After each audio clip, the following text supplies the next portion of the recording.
திரைப்பட அறியாத பசங்க என்ற இந்த திரைப்பட நிகழ்வுக்கு வருகை இருந்தமைக்கு நான் மெத்த மகிழ்வடைகிறேன். அருமைக்குரிய நண்பர் ரகு அவர்கள் ஒரு 20 ஆண்டு காலத்திற்கு மேலாக இந்த திரைத்துறையிலே தன்னுடைய தடங்களை பதித்தவர். இந்த திரைத்துறைக்கும் என்னை போன்றவர்களுக்கும் இந்த தொடர்பும் இல்லை. ஆனால் நானும் இந்த விழாவிலே கலந்து கொள்ளக்கூடிய வாய்ப்பு எனக்கு எப்படி கிடைத்தது என்றால், ஒரு 13 ஆண்டு காலம் ஒரு அரசு அலுவலக இயக்கத்தினுடைய தலைவராக வீட்டிலிருந்த காலத்தில் பெருமைக்குரிய எங்களுடைய மேலாள் தலைவர் சிவலோங்க அவருடைய பவள விழா ஆண்டினை ஒட்டி ஒரு கொள்கைப்பாளர்கள் வெளியிட வேண்டும் என்ற நோக்கத்தோடு நண்பர் ரகு அவருடைய முகவரி அறிந்தவரை தொடர்பு கொண்டு ஒரு 6 பாடல்களை நாங்கள் எங்கள் இயக்கத்திற்கு அர்ப்பணித்தோம். அந்த 6 பாடல்களை இசையமைத்து கொடுத்தவர் அருமை சோதரர் ரகு அவர்கள். விடியல் கீதங்கள் என்ற பெயரில் இன்றைக்கும் தமிழகத்தினுடைய தமிழ்நாடு அரசு ஒன்றியத்துடைய விழாக்களிலே ஒரு 10 ஆண்டுகளுக்கு மேலாக பட்டி தொட்டி எல்லாம் அந்த பாடல்கள் இன்றைக்கும் ஒலித்து கொண்டிருக்கின்றது. ஒரு அற்புதமான இசைக்கலைஞர், ஒரு அற்புதமான நுட்பமான சிந்தனை உடையவர், பல்வேறு திரைப்பட ஆளுமைகளோடு பழகிய ஒரு நல்ல அனுபவம் மிக்கவர். நீண்ட நாட்களாக இது போன்ற வாய்ப்பை அவர் எதிர்பார்த்து கொண்டிருந்தார். இன்றைக்கு அது கிடைத்திருக்கிறது. சமீப காலத்தில் மிக பிரம்மாண்டமாக எடுக்கப்படக்கூடிய பல திரைப்படங்கள் விமர்சனத்துக்கு உள்ளாவதும் அல்லது அது வேறு வகையிலே பேசப்படுவதும் உண்டு. தமிழக மக்கள் எப்பொழுதுமே நல்லதை மட்டும் ஆதரிப்பார்கள். அதற்கு சமீபத்திய உதாரணங்கள் அதிகம். எந்த விதமான பின்புலமும் இல்லாமல் கதையம்சத்தோடு வந்த படங்கள் இன்றைக்கு தமிழ் திரைப்பட உலகிலே வெற்றி கொடி நாட்டிக் கொண்டிருக்கிறது என்பதுதான் தற்போதைய உண்மை. அந்த வகையிலே புதுமுகங்களாக அறிமுகமாகும் இந்த அறியாத பசங்க என்ற திரைப்படம் ஒரு உத்வேகமான இளைஞர் பட்டாளத்தை தன்னுள்ளே வைத்து அவர்கள் மூலம் இந்த திரைப்படத்தை உருவாக்குவதிலே தன்னுடைய முதல் தளத்தை அருமை தம்பி ரகு அவர்கள் பதித்திருக்கிறார்கள். அது நிச்சயமாக வெற்றி பெறும். ஏனென்றால் திருமூலர் சொல்வார், அனுபவங்கள் மட்டும்தான் வாழ்க்கையினுடைய தத்துவத்தை நமக்கு உணர்த்தும் என்று. அடிபடாதவன் வெற்றி பெற்றதாக சரித்திரம் இல்லை. விழுந்தால்தான் எந்திரிக்க முடியும். பலமுறை விழுந்தவர் ரகு அவர்கள். இந்த முறை எழுந்திருக்கிறார். அது இமாலய வளர்ச்சியாக, அது விஸ்வரூப வளர்ச்சியாக அமையும் என்பதில் எனக்கு கிஞ்சித்தும் மாற்று கருத்தில்லை. இந்த திரைப்படம் மிகப்பெரிய வெற்றி அடைய வேண்டும். என்னை போன்றவர்கள் அனில் பிள்ளை, வேற அணிகள் நினைச்சிடாதீங்க, அனில் பிள்ளை போல அவர்களுக்கு உதவி செய்வதற்கும் நாங்கள் தயாராக இருக்கின்றோம். இந்த திரைப்படத்திலே அறிமுகமாகும் அருமை தம்பிமார்கள் கதாநாயகர்களுக்கும் சகோதரி கதாநாயகிக்கும் என்னுடைய அன்பான வாழ்த்துக்களை, அவர்களும் வெற்றி பெற வேண்டும் என்று இந்த நேரத்தில் நான் தெரிவித்துக் கொள்கிறேன். இந்த திரைப்படத்தை தயாரிக்கக்கூடிய பெருமைக்குரிய திருமதி பவுனம்மாள், பொறியாளர் இளஞ்சலன் அவர்களுக்கு நான் நெஞ்சார்ந்த நன்றிகளை காணிக்க கடமைப்பட்டிருக்கின்றேன். ஏனென்றால் ஒரு நல்ல என்னை போன்ற ரகு மேல் பற்று வைத்திருப்பவர்கள் இவருடைய வெற்றி எப்பொழுது தமிழகம் பேசப்படும் என்பதற்கு ஒரு நுழைவு வாயில் தேவைப்பட்டது. அந்த நுழைவு வாயிலை திறந்துவிட்ட பெருமகனாக நீங்கள் இருந்திருக்கிறீர்கள். மிகச்சிறந்த பக்தி பாடல்களோடு இந்த நிகழ்ச்சி ஆர்வமாயிருக்கிறது. நிச்சயம் ரகு வெற்றி பெறுவார். அவருடைய வெற்றிக்கு நாம் எல்லாம் துணையாக நிற்போம். மீண்டும் வெற்றி விழாவிலை சந்திப்போம். நன்றி, வணக்கம். ரொம்ப நன்றி சார். படப்பூஜைக்கு வந்திருக்க எல்லாருக்கும் என்னுடைய வாழ்த்துக்களும், வாழ்த்து வந்த அனைவருக்கும் என்னுடைய நன்றிகளையும் தெரிவித்துக் கொள்கிறேன். படத்துடைய பெயர் அறியாத பசங்க. அறியாத பசங்க அப்படின்னு படத்தோட பேர் கேட்கும் போதே ரொம்பவே கொஞ்சம் பசங்களோட அந்த ஃபேஸ் பார்க்கும் போதே ஒரு விஷயம் தெரிஞ்சுட்டே இருக்கு. அறியாத பசங்க என்னதான் பண்ண போறாங்க அப்படிங்கிற ஒரு ஆர்வம் இருக்கு. ஸோ படம் ரிலீஸ் ஆனதுக்கு அப்புறம் அது என்ன அப்படின்றது நமக்கு தெரிய வரும் அப்படின்னு நினைக்கிறேன். பட பூஜையும் வந்து ரொம்ப ரொம்ப அழகா அழகாகவும் ரொம்ப பாசிட்டிவாகவும் இந்த இடம் இருந்துச்சு அப்படின்னே சொல்லலாம். அது வந்து வந்தவங்களா இருக்கட்டும், ப்ரெஸ் பீப்புள்ஸாக இருக்கட்டும், எல்லாருமே வந்துட்டு அதை பாசிட்டிவாக கொண்டு போன ஒரு பிளேஸாக இது அமைஞ்சிருக்கு அப்படிங்கிறதுல ரொம்ப ரொம்ப சந்தோஷம். அண்ட் படத்துடைய ஹீரோ வந்து பார்த்தீங்கன்னா புதுமுகங்களும் இருக்காங்க, கமர்ஷியல் பர்சன்ஸும் இந்த படத்தில் நடிச்சிட்டு இருக்காங்க. அண்ட் படத்துடைய ஹீரோ மணிகண்டன், அவங்களுக்கு பேரா வந்து நம்மளுடைய சிம்ரன் பண்ணுறாங்க. அண்ட் செகண்ட் ஹீரோயினா மதன்குமார் அண்ட் அனு, இவங்க 2 பேரும் பண்ணியிருக்காங்க. இந்த படத்தில் வந்து அந்த காலத்தில் வந்து படங்கள் அப்படின்னாவே வந்து நம்ம பார்ப்போம்ல, director, music director, screen play director அப்படின்னு சொல்லிட்டு எல்லாமே அப்படியே லைனாக வரும். அதே மாதிரி தான் இந்த படத்துக்கும் வந்து music director, screen play, direction எல்லாமே வந்து நம்மளுடைய எம்பி ரகு அவர்கள் வந்து பண்ணியிருக்காங்க. படத்துடைய ப்ரொடியூசர் திருமதி பௌனம்மாள், இளஞ்செழியன், இவங்க 2 பேரும் ப்ரொடியூஸ் பண்ணியிருக்காங்க. படத்துடைய பட பூஜைக்கு நிறைய விருந்தினர்கள், பெரிய லிஸ்டே வச்சிருக்காங்க. அவங்க எல்லாம் வந்துட்டே இருக்காங்க. ஒரு சின்ன ஒரு டிராஃபிக் அப்படிங்கிறனால தான் ஒரு சின்ன ஒரு லேட் ஆகுது.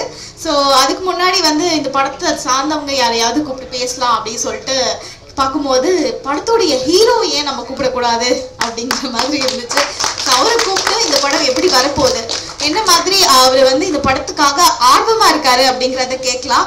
அண்ட் படத்தோட ஹீரோ ரொம்ப ஃபாஸ்டா இருக்காரு. இருங்க நான் கூப்பிட்டுறேன். மணிகண்டன் வாங்க.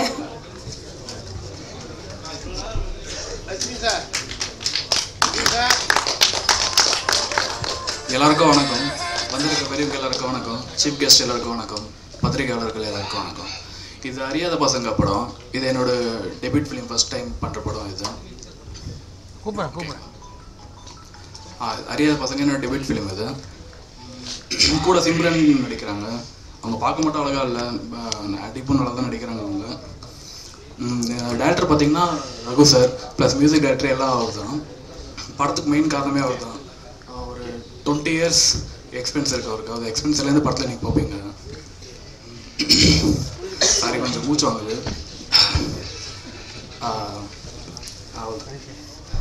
இளஞ்செழியன் சாருக்கு ரொம்ப நன்றி. அப்புறம் பேரண்ட்ஸ், அம்மா அப்பா எல்லாருக்கும் நன்றி.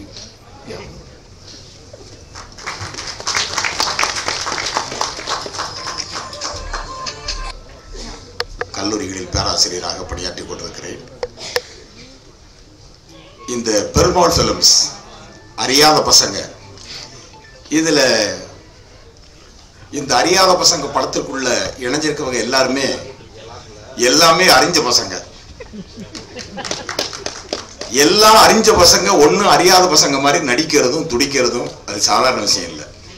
எல்லாமே தெரிஞ்சவங்க தெரியாத மாதிரியே நடிக்கணும். நான் கூட தான் இப்போ தொலைக்காட்சிகளில் நிறைய பேர் பேட்டி கண்டுக்கிட்டு இருக்கேன். யாரை பேட்டி காண்றோனோ அவங்கள பற்றி எனக்கு எல்லாமே தெரியும். ஆனால் தெரியாத மாதிரியே கேட்கணும். அதுதான் தொழிலோடைய ரகசியம். இதில் இந்த விழாவிற்கு இதில் யாரெல்லாம் கான்ட்ரிபியூட் ஆகியிருக்காங்களோ அவங்க அத்தனை பேருக்கும் என்னுடைய வாழ்த்துக்களை தெரிவிச்சுக்கிறேன். ஆனால் அடிப்படையாக நான் இங்கே வந்ததுக்கு காரணம் என்னுடைய அருமை தம்பி, என் அருமை சகோதரர் எம்.வி. ரகு, இசையமைப்பாளர். அந்த எம்.வி. ரகுவை பார்க்கும் போதெல்லாம் நான் அடிக்கடி சொல்லுவேன் எம்எஸ்வி ரகுனே சொல்லுவேன். ஏன்னா அவர் மெல்லிசை மாமன்னர் எம்எஸ்வியினுடைய முழுமையான பக்தர். அவர் ஹார்மோனிய பெட்டியை கை வச்சிட்டாருன்னு சொன்னால் நான் சொல்லுவேன், நான் எம்எஸ்வியினுடைய அருகிலே இருந்து வாழ்ந்தவன். தம்பி, உங்களுக்கு அவருடைய டச் அப்படியே இருக்குன்னு சொல்லுவேன். அது மாதிரி இசைத்துறையில் நல்ல அனுபவம் பெற்றவர்.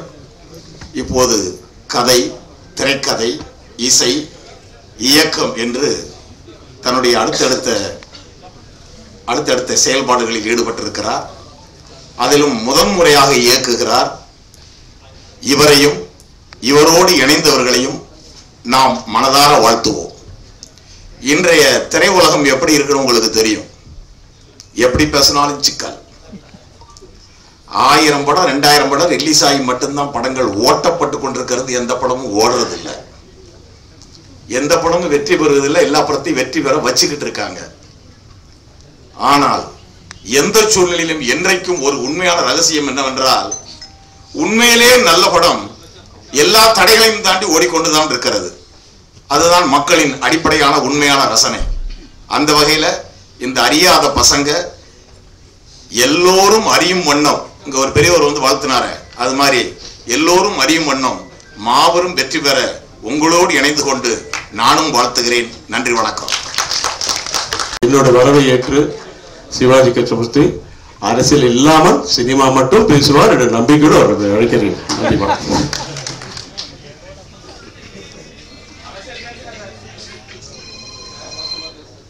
பட பூஜைக்கு வந்திருக்கின்ற ரசிக பெருமக்களையும் இதில் கலந்து கொண்டிருக்கின்ற தொழில்நுட்ப நான் வணங்குகின்ற ஒரு 20 ஆண்டு காலம் பழகிய காவிய தலைவர் டாக்டர் சிவாஜி கணேசன் அவர்களின் வளர்ப்பு பிள்ளை என்பதில் இந்த மேடையில் அறிவிப்பதில் பெருமைப்படுகிறேன். ஆகவே இந்த விழாவிற்கு அழைப்பதற்கு முந்தா நாள் இரவு ஒரு 11:24 இருக்கும்னு நினைக்கிறேன். அவருக்கு எனக்கு மெசேஜ் போடும்போது நான் எப்பவுமே 10 மணிக்கு ஃபோன் ஆஃப் பண்ணுற ஆள். ஏன்னா திட்டுறவன் தான் நிறைய பேர் எனக்கு ஃபோன் பண்ணுவோம். நான் அதெல்லாம் வாங்கி அந்த திட்டுற ஃபோனெல்லாம் வச்சுக்கிட்டு எனக்கு எப்போ நேரம் ஃப்ரீயாக இருக்கோ அப்போ நான் ஃபோன் பண்ணி அவங்கள கலாய்க்கிறது என்னோடய பழக்கம். அன்றைக்கி அது மாதிரி குறிப்பு எடுத்துகிட்டு இருக்கும்போது தான் ரகு ஃபோன் பண்ணி என்ன சொன்னார். இதுக்கு முன்னாடி அவரை நேரிலேயோ இல்லை அறிமுகமோ எனக்கு அவர் நிச்சயம் கிடையாது. என்னை பொறுத்தவரை பள்ளத்திலிருந்து பாழ்பட்டு போய் உழைத்து உழைத்து ஊழாய் தேய்ந்து ஒருவன் முன்னுக்கு வருகிறான் என்று சொன்னால் அவனை வாழ்த்துபவன் மட்டும்தான் மனிதனே தவிர வேறு ஒன்றும் இல்லை. இங்கே எனக்கு முன்னால் அண்ணன் பேசி கொண்டிருந்தார். அவர் பேசியதில் இறுதிய கௌரவமே அவனை கொன்னுடன்னு மிருதங்க சக்கரவர்த்தி படத்தில் ஒரு டயலாக் வரும். அது மாதிரி என் அன்பு தம்பி ரகுவுக்கு நான் சொல்வது, லிஃப்டில் ஏறி 20வது மாடிக்கு போகாதீங்க. படிக்கட்டில் ஏறும்போது நீங்கள் ஏறுகின்ற படியை எண்ணிக்கொண்டு ஏறுங்கள். ஏறி நின்ற பின்னால் நின்ற இடத்திலிருந்து கீழே வராமல் பார்த்து கொள்ளுங்கள். அதுவே சிறப்பு. கௌரவம் படத்தில் சிவாஜி சொல்லுவார், ஆணைக்கும் அடி சரக்குன்னு சொல்லுவாளே நான் அந்த அம்மா சொல்லும். அப்போ அவர் சொல்லுவார், ஆணைக்கும் அடி சரக்குமா, அடி சரக்குனா என்ன ஆகும் தெரியுமா, அதால் எந்திரிக்கவே முடியாதுடி, அதுக்கு தான் சொன்னான். ஆனால் ரஜினிகாந்த் சாய மாட்டேன்னு சொல்லுவார். அது மாதிரி நீங்கள் இருக்கணும். நீங்கள் சொல்லும்போது எனக்கு அந்த அழைப்பு சொல்லும்போது சொன்னீங்க, எவ்வளோ பேர் கஷ்டப்பட்டுட்டு எவ்வளோ பேர் சுற்றிட்டு இருக்காங்க, எனக்கு ஒரு அருமையான வாய்ப்பு வந்திருக்கு, அந்த வாய்ப்புக்காக அண்ணன் வந்து என்னை வாழ்த்தினா நான் சந்தோஷப்படுவேன்னு என் அன்பு தம்பி ரகு அவர்களுக்கு சொல்லுவேன். நான் 19 வயதிலேயே திருமணத்திற்கு சென்று வாழ்த்தி இருக்கிறேன். நான் வாழ்த்திய யாரும் வீணாக போனதில்லை என்ற தன்னம்பிக்கையோடு நீங்கள் மேலும் மேலும் உயர்ந்து மேலும் படங்களை எடுத்து அந்த நிலைக்கு நீங்கள் சென்ற பின்னாலும் என்னையும் மறவாமல் அழைத்து நீங்கள் பல்லாண்டு வாழ வேண்டும். உங்களோடு சேர்ந்திருக்கின்ற உங்கள் கலை குடும்பமும் உயர வேண்டும் என்று நான் வழங்குகின்ற காவிய தலைவர் சிவாஜியின் ஆசியோடு சேர்த்து என் ஆசியும் வழங்குகின்றேன். நன்றி, வணக்கம். வெளிகட்டங்கள். நேற்று போல் இன்று இல்லை, இன்று நாளை இல்லை. அதுபோல பாடம்னா அந்த பாடலை பாடிட்டே இருக்கலாம். ஏன் இந்த பாடலை பாடணும்னா, இந்த உலகத்திலே நம்பிக்கைக்கு முக்கியத்துவம் திரு ரஜினிகாந்த் அவர்கள், சூப்பர் ஸ்டார் ரஜினிகாந்த் அவர்கள் தன்னம்பிக்கைக்கு இந்த உலகத்திற்கே ஒரு நம்பிக்கையா இருக்கிறார். அந்த நம்பிக்கையில ரா என்ற வார்த்தையை உள்ளடக்கிய என்னுடைய அன்பு ரகு ரா திரு SP முத்துராமன் அவர்களை இங்கு அழைக்கிறார் என்று நினைத்தேன். ஐயா வருவார் என்று நினைக்கிறேன். 25 படங்களுக்கு மேலாக சூப்பர் ஸ்டார் ரஜினிகாந்த் அவர்களை வைத்துள்ளோம் என்று. ஏன் இந்த பாடலை பாடினால், நான் என்னுடைய இசை கச்சேரியிலே என்னுடைய ரகு அவர்கள் கீபோர்டு வாசிப்பார், நான் பாடுவேன். இந்த பாடலை எல்லா இசை நான் தமிழ்நாடு முழுவதும் பாடிட்டேன். இசை கச்சேரியில் உங்கள் அன்போட உங்கள் ஆசீர்வாதத்தோட என்னென்ன அறிமுகப்படுத்துறதை விட தெய்வங்களாகிய ஐயா சொன்னாங்க கடவுள் நம்பிக்கை இல்லைன்ட்டு. அதுவே ஒரு நம்பிக்கை தான், அதுவே ஒரு நம்பிக்கை தான். கடவுள் இல்லை என்பதே ஒரு நம்பிக்கை தான். அதுவும் நம்பிக்கைக்கு இறைவர் ஆசி கொடுப்பார். அதுதான் முக்கியமான ஒன்று. அதனால ஐயாவுக்காக நான் சொல்லவே இல்லை. ஐயா மிகப்பெரிய ஞானி, அதுதான் உண்மை. அந்த ஞானியை உருவாக்குறது இந்த இயற்கையும் சக்தியும் தான். அதனால ஐயா அவர்களுக்கு என் மனமார்ந்த வாழ்த்தினையும் அன்பினையும் தெரிவித்துக் கொண்டு, இந்த வாழ்த்து வந்த உங்கள் அன்பு முகங்கள், அன்பு பாதங்கள், சாதாரண பாதங்களும் முகங்களும் கிடையாது. இந்த ரகுவை எப்படியாவது இந்த திரைப்பட வரலாற்றிலே உள்ளடக்க வேண்டும் என்ற காரணத்திற்காக வந்திருக்கிறீர்கள். அவர்களுக்கு 20 ஆண்டுகள் அவரோடு நான் பயணம் செய்திருக்கிறேன். அவர் கீபோர்டு, நான் இசைக்கு பாடுவேன். அவரோட நான் இசை கச்சேரியில் பாடும்போது அவர் வளர்த்து விட்டதாங்க. நான் தயாரிப்பாளர், நான் நடிகர், நான் பாடகர், நான் இசையமைப்பாளர், நான் கவிஞர், வழக்கறிஞர் மட்டும்தான் ஐயா எனக்கு. அவர் தெரியாமல் நான் வழக்கறிஞர் ஆகிட்டேன் இன்னைக்கு. ஆமாம், அதுதான் உண்மை. மற்ற எல்லாமே நான் இன்னைக்கு நான் தயாரிப்பாளர் இருக்கேன், நான் பாடகராக இருக்கேன், நடிகராக இருக்கேன். எல்லாமே நான் மறுபடியும் சொல்கிறேன், ஆணித்தரமாக சொல்கிறேன். அதுக்கு ரகுதான் காரணம். இந்த மேடையிலே நான் பெருமையாக சொல்லிக்கொள்ள கடமைப்பட்டிருக்கிறேன். நான் உண்மையாக சொல்கிறேன். புதிய சுரங்கள் என்ற இசை கச்சேரி வைத்திருக்கும் ஒரு நேரம் ஒரு 2 நிமிடம் எடுத்துக்கிறேன். தயவு கூர்ந்து எனக்காக நீங்கள் அருள் கூர்ந்து செவி கொடுத்து கேட்க வேண்டும் என்று கேட்டுக்கொண்டிருக்கின்றேன். நான் சிந்தாதிரிப்பேட்டையிலே ரகு அவர்களை எனக்கு இசை கச்சேரி முதலாக கிடைக்கின்றது. அப்பொழுது ஐயோ, நமக்கு உண்மையாக சொல்கிறாங்க, நான் பாடுவேன் நல்லா, அவ்வளோதான். எப்படி நான் இசை கச்சேரி ஒன்றிணைக்கிறது? இசைக்குழுவே நமக்கு இல்லை. நல்லா கவனமாக கேட்டுங்க ஐயா. நான் இப்போ மறுபடியும் நான் தொலைக்காட்சியில் எல்லாரும் எடுக்கிறாங்க, அதுக்காக நான் சொல்கிறேன். அப்போது நான் நல்லா பாடுவேன், நல்லா இசை கச்சேரி எப்படி பண்ணணும் எனக்கு கிடைச்சிச்சு. உயர்நீதிமன்றத்தின் மூலமாக நான் வழக்கறிஞர் அப்போ படிச்சுட்டு இருக்கேன். அப்போ எனக்கு ஒரு இசை கச்சேரி கொடுக்குறாங்க, ஒரு நல்ல அருமையான மனிதர். அப்போது எனக்கு இசை கச்சேரி யார்கிட்ட போய் கேட்குறதுன்னா, எனக்கு ரொம்ப உதவியாக இருக்கிற, எப்பொழுதும் என்னுடைய மூளையிலும் உயிரிலும் உடலிலும் கலந்திருக்கிற ரகுவை தேடி போனேன். ஒரு ஹார்மோனியப்பட்டி வைத்துக்கொண்டு சிந்தாதிரிப்பட்டில் ஐயா அந்த இன்னமும் அந்த ஆட்டோ உங்களுக்கு போயிருப்பீங்கன்னு நினைக்கிறோம். கேட்டிக்கும் சந்தில் போவோம்னா ஒரு மாதிரி இருக்கும் அந்த சாலை. அப்போ திக்கற்றவுக்கு தெய்வமே துணை என்பது போல ஐயாவை போய் பார்த்தேன். பார்த்த உடனே, இந்தியன் ஏன் கவலைப்படுறீங்க, 6 மணிக்கு இசை குழு அங்கே கொண்டு பெசன் நகரில் முதல் கச்சேரிங்க. ஐயா இசை கச்சேரி, அவர் அத்தனை பணம், நான் கொடுத்த பணத்தை அப்படியே கொடுத்துட்டேன். அப்போ ரொம்ப கம்மியாக தான் கொடுப்பாங்க இசை கச்சேரிக்கு. அப்போ கொடுத்த உடனே அப்போது இசை கச்சேரியில் முதல் பாடலாக ஐயா தான் பாடினாங்க பாட்டு. ரகு அவர்கள் தான் ஒரு அற்புதமான பாடலை எப்பொழுதும் பாடுவாங்க. ஐயா ஞானி, இசை ஞானி குரலில் அவர் பாடுவார் ஜனனி ஜனனி என்ற பாடலை. நீங்கள் என்ன நினச்சோம், நீங்கள் தாரத்தரையாக எனக்கு கண்ணீர் வந்தது. திக்கற்றவுக்கு தெய்வமே துணை என்ற அந்த கச்சேரி அப்படியே அன்னையிலேருந்து இன்று வரை நான் இசை கச்சேரி என்னுடைய தன்னம்பிக்கை இசைக்குழு வச்சிருக்கேன், வில் பவர் ஆங்கிலத்தில். அதன் மூலமாக தன்னம்பிக்கையை நான் வளர்த்துக்கொண்டு நான் நடிக்க ஆரம்பித்தேன், பாட ஆரம்பித்தேன், கவிதை எழுத ஆரம்பித்தேன், பாடல். அதுக்கப்புறம் நான் தயாரிப்பாளர் ஆகிட்டேன். ஒரு 2 குறும்படம் இயக்கியிருக்கேன். இருந்தாலும் சும்மா ஒரு இதுக்காகலாம் எவ்வளோ இயக்குனர் இருக்காங்க, எவ்வளோ சாம்புகள் இருக்காங்க, எனக்கு தெரிந்தது நான் பண்ணேன். ஆனால் இந்த நாளிலே நான் என்னை விட, நான் உயிரோடு இருப்பதை விட இயக்குனர் ஆறார் பார்த்தீங்களா, அதில் தாங்க எனக்கு மிகப்பெரிய சந்தோஷம். ஓடி வராங்க 5 மணிக்கு. நான் என் காலையில் இருந்துச்சு. இன்றைக்கி மௌன விரதங்க. மௌன விரதம் முடிச்சுட்டு முதல் வார்த்தையாக திரு ரகு அவர்களுக்குத்தான் என் மௌன விரதத்தை கலைத்து விட்டு பேசினேன். நான் உண்மைங்க, இது நான் 30 ஆண்டுகளாக என் சகோதரிக்காக மௌன விரதம் இருக்கிறேன். அவர் மௌன விரதத்தை கலைத்து விட்டு அவருக்காக அழுதுகின்றே பேசிட்டேன். விட்டுறாதீங்க, விட்டுறாதீங்க, திரைப்படம் திரைத்துறை உங்களை நம்பி இருக்கின்றது. இப்பொழுது ஐயா சொன்னாப்பல அழகா சொன்னாங்க, சண்முக ஐயா சொன்னாங்க, இன்னைக்கு சினிமா 1000 பேர் எடுக்கலாம், ஆனால் நல்ல சினிமாவை மக்கள் கண்டிப்பாக நம்பி பார்க்கிறார்கள்.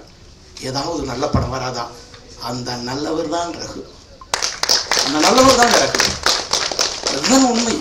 இறைவர் எல்லாரையும் அனுப்ப மாட்டாங்க, இந்த மாதிரி மனிதர்களையும் அனுப்பி கெட்டவர்களை கொஞ்சம் திசை திருப்ப வைப்பாங்க. அதனால என் மனமார்ந்த வாழ்த்துக்களை தெரிவித்துக் கொண்டு, உயர்நீதிமன்றத்திலே நான் மிகப்பெரிய பொறுப்புல இருக்கும் பொழுது அவருடைய நிறைய பேசிட்டே இருப்பேன். ஒரு சில வார்த்தைகளை ஒன்றையும் சொல்லிடுறேன். அவரை சிறப்பு விருந்தினராக கூப்பிடுறாங்க. அது இன்னமும் நான் உங்களுக்கு கண்டிப்பா என்னைக்காச்சும் ஒரு நாள் நீங்க பார்ப்பீங்க. சார் 6 மணி நேரம் மேடையில் நிற்கிறேன் சார், இசைக்குழு பாருங்க. என் குருவுக்கு முன்னாடி நான் நிற்கிறேங்க, கண்டக்டர், அவர் நடுவராக ஐயா நிற்கிறாங்க. இவர் எங்க உயர்நீதிமன்றத்தில் சார் அவரை சிறப்பு விருந்தினராக கூப்பிட்டு சிறப்பு அழைப்பாளர் பாட்டு போட்டி, வழக்கறிஞர்லாம் பாட்டு போட்டி நடத்துகிறோம். அப்போ 6 மணி நேரம் சார் நீங்கள் சொன்னால் உங்களுக்கு அவர் சொல்லிகிட்டே இருக்காரு. தொலைபேசி தான் சார் செஞ்சேன், நான் அவரை நேரில் அழைக்கவே இல்லை சார். இப்போ சொன்னார் பார்த்தீங்களா, நான் தொலைபேசியில் அழைத்தேன், எல்லாரும் வந்துட்டாங்களே அப்படின்னு. வருவாங்க, அதே போல தான் வர ஆளு ரகு. சொன்ன உடனே வந்துட்டார். 6 மணி நேரம் உட்காந்துட்டாங்க. எந்த விதமான சலனமும் இல்லை. வழக்கறிஞர் அப்படியே யாருங்க இவரு அப்படி ஊக்கப்படுத்தினார். கை தட்டவே மாட்டாங்க வழக்கறிஞர்லாம். ஆனால் வழக்கறிஞர் கை தட்ட வச்சு உற்சாகப்படுத்தி 1000 பேர் வழக்கறிஞர்கள் இருந்த சூழ்நிலை அவர் பாட்டு போட்டு நடத்தி சார் யாருமே எதிர்பார்க்காத ஒரு 70 வயசு வழக்கறிஞர் அம்மா தான் வந்து முதல் பரிசை வாங்கினாங்க. எந்த இடத்திலுமே சுதியும் சுரமும் இசையும் பார்த்து சரியாக 3 பரிசை வழங்கி அவர் சென்றிருந்தார். அந்த நிகழ்வு கூட உயர்நீதிமன்றத்தில் என்னுடைய சாதனையாக நினைத்தேன். ஏனென்றால் எப்படியாவது இவர் சிறப்பு உயர்நீதிமன்றத்தில் வர வைக்க வேண்டும் என்று நினைத்தேன். உயர்நீதிமன்றத்திலே எனக்கு இருக்கிற சக்தியை பயன்படுத்தி அவருக்கு வாய்ப்பை கொடுத்தேன். இப்பொழுது உயர்நீதிமன்றம் அல்ல, இந்த உயர் உலகத்திலே அவர் எழுச்சி மிகு ஒரு இயக்குனராக வரப்போகிறார். அவரோடு சேர்ந்த இந்த நடிகைகள் அதே போல தயாரிப்பாளருக்கு நான் மறுபடியும் நான் நன்றி சொல்றேன். அவங்க தான் தெய்வம், அவங்க தான் தெய்வம் என்று சொல்லி இந்த வாழ்த்தை வந்த உங்கள் அத்தனை பேருக்கும் முக்கியமா அந்த தொலைக்காட்சி எடுக்கிறாங்க பார்த்தீங்களா, அவங்களும் நம்மளோட தெய்வங்கள்ங்க. அதை போய் சென்று சேர்க்கிறாங்க பாருங்க. அதனால அறியாத பசங்களை கடைசியா நான் முடிச்சிடுறேன். ஏன்னா நான் நிறைய நேரம் பேசுவேன் சார், நான் நிறைய பேசுவேன், அதிகமா பேசுவேன். ஆனால் ஆக்கப்பூர்வமா இருக்கும், யாருக்கும் தொந்தரவு இருக்காது. கடைசியா முடிக்கிறேன். ஐயா வந்து என்கிட்ட ரகு அவர் சொல்றாரு, இந்த மாதிரி இந்த மாதிரி ஒரு இயக்கம் பண்ண போறேன் அப்படின்ட்டு. இசை பாருங்க, இசையமைச்சிட்டு இருக்காரு. அதுவே எனக்கு வந்து 20 ஆண்டுகள் ஒரு ஐயோ என்னடாது நான் என் படம் பண்ண போறேன். இப்போ அடுத்த மாசம் என்னுடைய படப்பிடிப்பு ஆரம்பம். அப்போ பண்ணும்போது இவர்கிட்ட போறேன், என்னால இசையமைக்க முடியல, உங்களை மீறி என்னால இசையமைக்க முடியாது, அதனால நீங்க வந்து என்னோட சேர்ந்து இசையமைக்கணும்னு சொல்றேன். கண்டிப்பா அதுக்கு என்ன, நான் இணைய இசை போட்டுக்கிறேன், நீங்க இசை போட்டுங்கன்னு சொல்லுங்க சார். இது உண்மை நடந்தது. எங்க இயக்குனர் சதாம் இருக்காரு, என்னுடைய அன்பு வழிகாட்டி சேகர் இருக்காங்க. நான் இயக்குனர் சதாமை கூட்டு போய் கேட்கிறேன். அப்போ சொன்ன வார்த்தை பாருங்க, இந்தியன் நீங்களும் இசையமைப்பாளர், நானும் இசையமைப்பாளர், 2 பேரையும் சேர்த்து போடலான்னாரு. சார் டியூன்லாம் முடிச்சுட்டேன், எல்லாம் மியூசிக்லாம் முடிச்சு, ஐயாவும் நானும் முடிச்சு சொல்றாரு, உங்க பேரையும் நம்ம இசையமைப்பாளர் போடுறேங்கிறாரு. எப்படிப்பட்ட மனம் பாருங்க. அப்பா அம்மா உண்மையிலே சொல்றாங்க, அவங்க அப்பா அம்மா நான் பார்க்கவே இல்லைன்னு வரைக்கும், இது வரைக்கும் பார்க்கல, இன்னைக்கு பார்த்தேன் பாப்பாவை. உண்மையிலே சொல்றேன், இந்த மாதிரி பிள்ளைகள்லாம் பெறதுக்கு ரொம்ப கஷ்டம். அப்புறம் கடைசியா வந்து இந்தியன் ஒரே ஒரு விஷயம், நான் தீபாவளிக்கு போறேன் சார். நான் தீபாவளி அன்னைக்கு ஒரு வாரத்துக்கு முன்னாடி தான் போறேன். ஒரு நேரத்தை கடைசியா முடிச்சிடுறேன். அப்போ ஒரு கதையை சொல்றாருங்க சார், உண்மையா சொல்றேன். ஸ்கிரிப்ட் சொல்லணும்னா அப்படி சொல்லுங்க. ஸ்கிரிப்ட் சொன்னாரு, ஒரே ஒரு வரி தான் சொன்னாரு, இதான் இந்தியன். திகிலோட சொன்னாரு, ஸ்கிரிப்ட மர்மமா சொன்னாரு, ரகசியமா சொன்னாரு, ஆக்ரோஷமா சொல்ல, அமைதியா சொன்னாரு. எனக்கே அது ஆகா அற்புதம். உடனே சொல்றேன், விடாதீங்க, பிடிங்க, இந்த கதையை எடுத்துருங்க, எனக்கு ஏதாவது ஒரு வாய்ப்பு கொடுங்க அப்படின்னு சொல்லி கேட்டுட்டு இருந்தேன். இந்த வாய்ப்பை இந்த மேடையில கொடுத்ததற்காக எல்லாம் வல்ல இறைவருக்கும் உங்களுக்கும் தாய் தந்தைக்கும் உங்கள் அத்துணை கண்களுக்கும் மனமார்ந்த நன்றி தெரிவித்துக் கொண்டு, வாழ்க நீங்கள், வளர்க இந்த கலைத்துறை என்று சொல்லி விடைபெறுகிறேன். நன்றி, வணக்கம். இந்தியனாக இரண்டாவது கதாநாயகியாக நடித்திருக்கும் அனு அவர்களை மேடை கழிக்கிறோம்.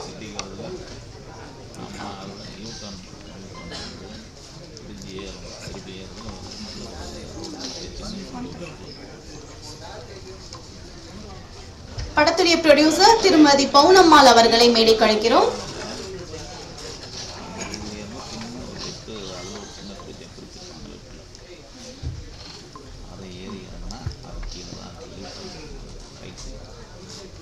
வாழ்த்து வந்திருக்கும் சண்முகராஜன் அவர்களை மேடை கழிக்கிறோம்.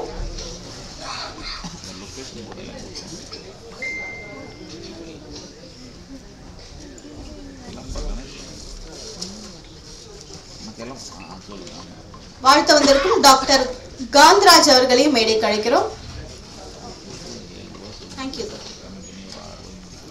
அடுத்தபடியே முன்னாடி சொன்ன ரொம்ப அதிகமா வந்து மார்னிங் இங்கேயும் அங்கேயும் ஓடிட்டு இருந்த நம்மளுடைய படத்துடைய ப்ரொடியூசர் இளஞ்செழியன் அவர்களை சில வார்த்தைகள் பேச அழைக்கிறோம்.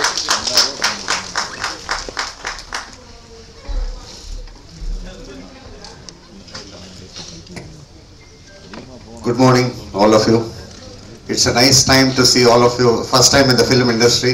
Although I have seen a lot of films, I am a first rank student. Plus, I have seen plenty of movies and songs and things in my whole life. When I studied in Coimbatore also, நான் பார்க்காத படமே கிடையாது.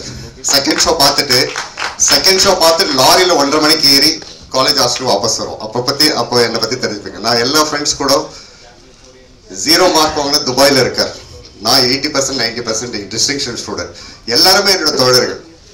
இப்போ வரைக்கும் 250 பேர் என்னோட பாக்கெட்ல இருக்காங்கன்னா என் மனசு உங்களுக்கு புரிஞ்சிருக்கும். யாருமே என்கிட்ட சண்டை போட்டாலும் 4 பேரை சேர்த்து வைக்கிறது தான் என்னோட இது. அதே மாதிரி இருக்கிறவர் எம்இ ரகு அவர்கள், அவரை பார்த்து பேசும்போதே முடிவு பண்ணிவிட்டேன். இன்னொன்று திருமதி பாரதி பாபு, அவங்க 2 பேர் வந்து என்னை நுழைச்சி அவங்களோட என்ன சொல்றது அந்த பாச பிணைப்போட ஒரு சொந்த குடும்பத்தில் இருக்கிறவங்க மாதிரி இணைச்சதுனால நமக்கு ஒரு இந்த ட்ரையாங்குலர் டீம் கிடைச்சு நான் மனசுக்குள்ளே சந்தோஷப்பட்டேன். இன்னொன்று வந்து நான் முக்கியமாக பாட காரணம் திருமதி சாந்தி கண்ணன் ட்ரிச்சியில் எம்எஸ்கே ஸ்டுடியோஸ் வச்சுருக்காங்க. அவங்க இவங்களோட க்ளோஸ் ஃப்ரெண்ட். அவங்க ட்ரிச்சியில் எனக்கு பாட்டு கற்று கொடுத்தாங்களே 2 நாள் ஃபுல்லாக சார் நீங்கள் இந்த 2 நாள் பாடிட்டு வெளியே போக நீங்கள் ஒரு திரைப்பட பாடகனோ இல்லை ஸ்டேஜ் பாடகனோ சொல்லி என்னை வாழ்த்தி அனுப்பிச்சாங்க. அதுதான் இப்போ நடந்துட்டுருக்கு. அதன் மூலமாக இந்த திரைப்படமும் நடந்துட்டுருக்கு. ஸோ அதுக்கு முக்கிய காரணம் திருமதி சாந்தி கண்ணன், அவங்களோட க்ளோஸ் ஃப்ரெண்ட் திருமதி பாரதி பாபு. அவங்கள நான் வாழ்க்கையில் மறக்க முடியாது. ஏன்னா இங்கே வந்து ஸ்டேஜ் நான் பேசுறதுக்கே காரணம் அதுதான். I done so much. என்னோட இன்ஜினியரிங் ஃபீல்டில் I done so much. I travel 20-25 countries. I have seen everything in life. கடைசியில் என்னோட அம்மாவை வேண்டேன். நான் திரைப்படத்துறையில் வரேன்னு சொன்னேன். அவங்களுக்கு ஷாக் ஆயிடுச்சு. ஏன்னா எங்களோட பேக்ரவுண்டும் எங்களோட ரிலேட்டிவ்ஸ்லாம் ஃபிலிம் டிஸ்ட்ரிபியூஷன் கம்பெனி வச்சுருந்தாங்க வெள்ளூரில். அம்மாவோட சொந்த தம்பிங்க 2 பேர் பழைய காலத்தில் நாடகம், கதை, திரைக்கதை, வசனம் எல்லாம் எடுத்து விருத்தம்னு சொன்னாங்க. எனக்கு ஒன்றுமே புரியல. பாடல் விருத்தம் பாடுவாங்க அங்கே பழைய நாடகத்தில். மாமா ஃபுல்லாக எழுதி எல்லா வில்லேஜஸ் வெள்ளூர் பக்கத்தில் இருக்க அந்த டிஸ்ட்ரிக்டில் இருக்க எல்லா வில்லேஜஸ்லையும் நாடகம் நடத்தினவங்க. அதெல்லாம் சர்வசாதாரணமாக அவங்க பாடும்போதே உங்களுக்கு தெரிஞ்சிருக்குன்னு நினைக்கிறேன். So I feel very happy to be here in this stage and I will not talk much. So நம்மளோட டீமோட ரியல் எஃபெக்ட் பேசும். அதுக்கப்புறம் என்னோட தாயார் 87 வயசு. அவங்க பேசுறதை கேளுங்க. ஆனால் இல்லை அப்புறம் சீஃப் கெஸ்டெல்லாம் வரட்டும், அம்மா அப்புறம் பேசலாம். இப்போ ஏதோ பேச போகிறீங்களா நீங்கள்? ஓகே, 2 வார்த்தைகள் பேசுவார். எல்லா சிறப்பு விருந்தினர்கள் வரும்போது அம்மாவோட பேச்சு ஒரு 5 நிமிஷம் இருக்கும். ரொம்ப ஷார்ப்பாக இருக்கும். நீங்கள் வந்து இந்த தலைமுறையில் வந்து அம்மாவோட ஒரு க்ளோஸ் நண்பி 100 வயசு அவங்க என்ன வாழ்த்துனாங்க. 100 வயசு இன்னும் வாழ்ந்துட்டு இருக்காங்க. அம்மா கிட்ட இருக்காங்க. அந்த பழைய நட்பு 50-60 வருடம். நான் திடீர்னு அந்த ஊருக்கு வரும்போது 40 வருஷத்துக்கு முன்ன பார்த்தவங்களோட மகனான்னு கேட்டாங்க. அவங்களோட வாழ்த்தே போதும் எனக்கு. அம்மாவோட வாழ்த்து 87 வயசு, அவங்களோட ஃப்ரெண்டு 100 வயசு. எனக்கு காஃபி போட்டு கொடுக்குறாங்க, டிஃபன் கொடுக்குறாங்க. நம்ம கொடுக்க முடியுமா நம்ம லைஃப்ல? சான்ஸே இல்லை. 100 வயசுல எனக்கு காஃபி, டீ அவங்க வீட்டில் யாருமே போட்டு கொடுக்கல. சார் வாங்க சார் பேசுகிறேன். அந்த 5 நிமிஷத்துல காஃபி கொடுக்குறாங்க. நெக்ஸ்ட் டிஃபன் எடுத்துட்டு வராங்க. 100 வயசுல நம்ம பண்ண முடியுமா? அவங்க மத்தியில் வாழ்றது வந்து நம்ம கொடுத்த பெரிய சந்தோஷம். நமக்கு கடவுள் கொடுத்த பெரிய வரப்பிரசாதம் சொல்லலாம். இதோட முடிச்சுக்கிறேன் ஷார்ட்டை. அம்மா சில வார்த்தைகள் பேசுவாங்க.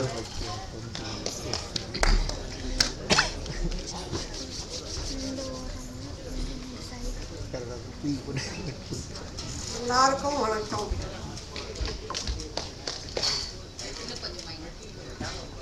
என்னுடைய மகன் இளஞ்செழியன் ஒவ்வொரு ஊரும் மேடையில்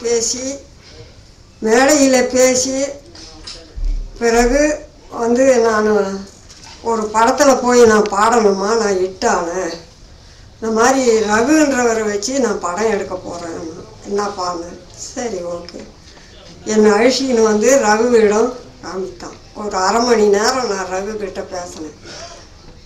எனக்கு ரொம்ப பிடிச்சிருந்தது. நல்ல மனுஷன், மனிதாண்மை, மரியாதை, யாருக்கு எப்படி நடக்கணுன்றதை செய்வார். இவனை வந்து பழப்படுத்துனது வந்து ஒரு பாடலை, ஒரு படத்தில் 3 பாட்டு பாடி அதை வந்து சேர்த்து வச்சுவர் பாரதி. அறிமுகம் படுத்துந்து ரகுக்கு பாரதி. அந்த மூலயமா என் புள்ள முன்னுக்கிறேன். எனக்கு 3 புள்ள. Engineer, doctor, auditor, chartered account எல்லாமே. நான் ஒரு போலீஸ் அதிகாரியோட மனைவி. எனக்கு வயசு வந்து 87. சில பாடல்கள்லாம் பாடுவேன். இப்போ என்னால் முடியல. அதனால ரகு நல்ல மனுஷன், நல்ல குணம். அன்றைக்கே சொல்லிட்டேன், என் 3 பிள்ளையோட நீ ஒரு பிள்ளை. உன்னை நான் என்ன முன்னுக்கு வர வைக்கணுமோ வைக்கிறேன். நானே வைக்கிறேன்.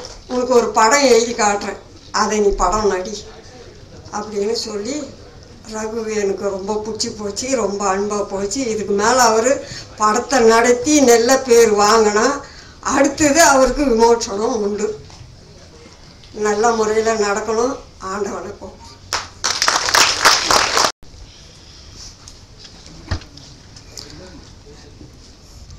எல்லாருக்கும் வணக்கம்.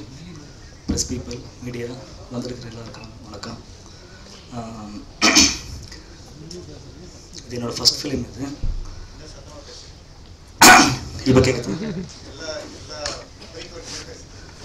சரி. ஃபஸ்ட்டு ஸ்டேஜ்ன்றதால கொஞ்சம் நர்வஸ்னஸ் இருக்குது. போக போக சரியாக நினைக்கிறேன். அறியாத பசங்க படத்தில் என்னை சூஸ் பண்ணதுக்கு தேங்க்ஸ் ரகு சார். இதை நான் தேங்க்ஸ் சொல்லணும். அப்புறம் எங்கள் அப்பா அம்மா, என் ஒய்ஃபு, என் தம்பி எல்லாருக்கும் தேங்க்ஸ் சொல்கிறேன். படம் கண்டிப்பாக நல்லபடியாக வரும்.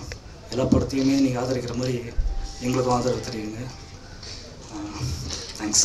அப்புறம் இளஞ்சமன் சாருக்கு நன்றி, ப்ரொடியூசர்ஸ்க்கு நன்றி, எங்களோட கேஸ்ட் அண்ட் க்ரூக்கு எல்லாருக்குமே நன்றி.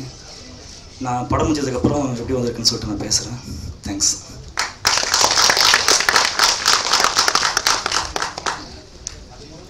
தேங்க்யூ. இப்போ நர்வஸாக இருக்காரு. கண்டிப்பாக ஆடியோ லான்ச்சில் வந்து நர்வஸ் இல்லாமல் ரொம்ப சந்தோஷமாக பேசுவார்னு நினைக்கிறேன். அண்ட் அதே மாதிரி ப்ரொடியூசர் அண்ட் டேரக்டருக்கும் சொல்லணும், ஒரு பட பூஜையே வந்து இடம் நிற்க இடம் இல்லாமல் உட்கார இடம் இல்லாமல் இப்படி ஒரு கூட்டம் இருக்குது அப்படின்னும் போது ஆடியோ லான்ச்சுக்கு இன்னும் பெருசாக எக்ஸ்பெக்ட் பண்ணலாம் அப்படின்னு நினைக்கிறேன். அண்ட் அடுத்தபடியாக படத்துடைய ஹீரோயின் சிம்ரன் அவர்களை சில வார்த்தைகள் பேச அழைக்கிறோம். வணக்கம், எல்லாரும் எப்படி இருக்கீங்க? ஓகே. ஸோ ரொம்ப தேங்க்ஸ் வந்ததுக்கு நம்ம படம் பூஜைக்கு. அண்ட் ரொம்ப எக்ஸைட்டடாக இருக்குது இந்த மூவியில் ஒர்க் பண்ணுறதுக்கு. நல்ல டீம் கிடச்சிருக்காங்க. ஸோ ரொம்ப ஹாப்பியாக இருக்குது. So thank you so much.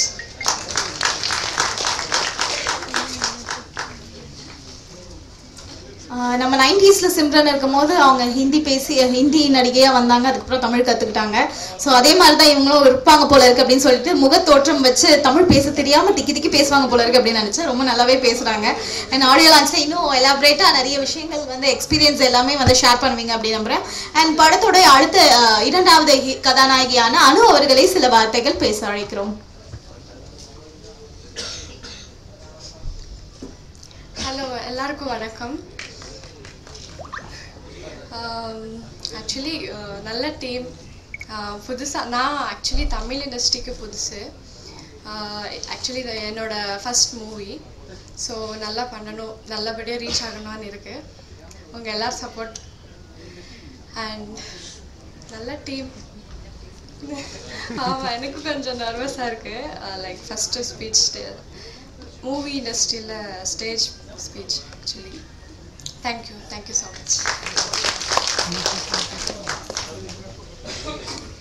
Thank you. நீங்களும் வந்து ஆடியோ லான்ச்சில் வந்து எக்ஸ்பெக்ட் பண்ணுறோம்.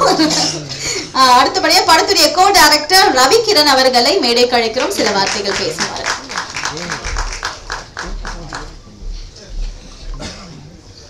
வணக்கம்.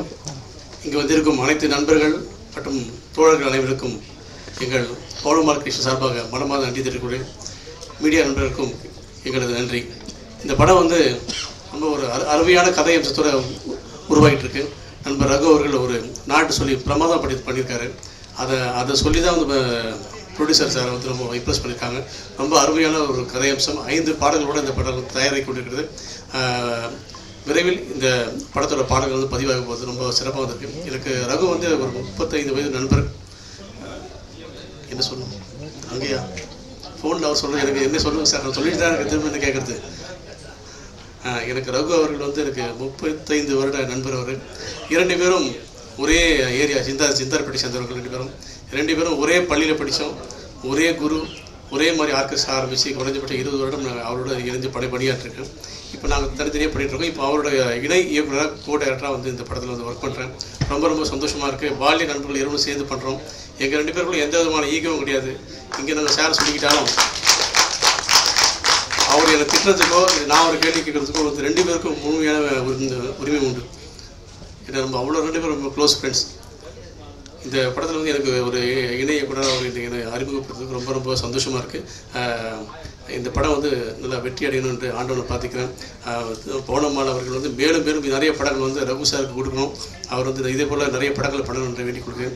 மீடியா நண்பர்களுக்கு நன்றி. வணக்கம். நண்பர் அவர் இசையிலிருந்து இயக்கத்துக்கு மாறி இருக்காரு.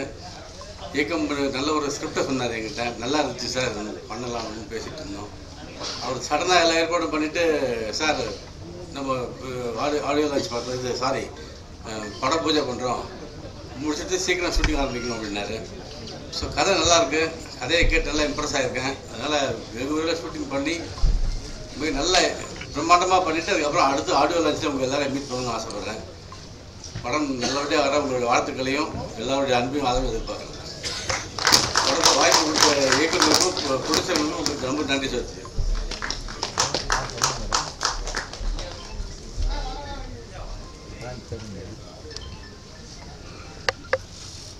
அனைவருக்கும் இனிய காலை வணக்கம். ரொம்ப மகிழ்ச்சியான தருணம். ஒவ்வொரு படம் பூஜை போடும்போதும் இந்த மாதிரி கலைஞர்களுக்கு, வளர்ந்து வர்றவங்களுக்கு, புதுமுகங்களுக்கு எல்லாத்துக்குமே வந்து ஒரு மிகப்பெரிய ஒரு மனசில் ஒரு உந்துதலை ஏற்படுத்தக்கூடிய ஒரு விஷயந்தான் பட பூஜை அப்படிங்கிறது. பட பூஜைக்கு வர கூட்டம் மாதிரியே படத்துக்கும் வந்தால் எல்லா படங்களுமே வந்து சிறப்பாக இருக்கும், சினிமாவும் நல்லா இருக்கும் அப்படிங்கிறது தான் எல்லாருடைய எண்ணமும். பத்திரிகை துறை நண்பர்கள், ஊடக நண்பர்கள் அனைத்து பேருக்குமே வந்து இதில் வந்து முக்கியமான பங்களிப்பு அவங்க தான். சின்ன படங்கள் எல்லாமே வந்து வெளியில் கொண்டு போய் சேர்க்குற ஒரு மிகப்பெரிய ஒரு பொறுப்பை நீங்கள் செஞ்சிட்ருக்காங்க. ஸோ அவங்களுக்கு என்னுடைய மனமார்ந்த நன்றியை தெரிவிச்சுக்கிறேன். அறியாத பசங்க அப்படின்னு ஒரு டைட்டிலு. ஆனால் இந்த காலத்தில் டைனோஸ் என்ன மாதிரி அறியாத பசங்க யாருமே இல்லை, அறிஞ்ச பசங்க தான் இருக்காங்க. பட் சில விஷயங்களை அறியாத பசங்க அப்படின்னு சொல்லி ஒரு விஷயத்தை வந்து இயக்குனர் இதில் வந்து சொல்ல வராதுன்னு நினைக்கிறேன்.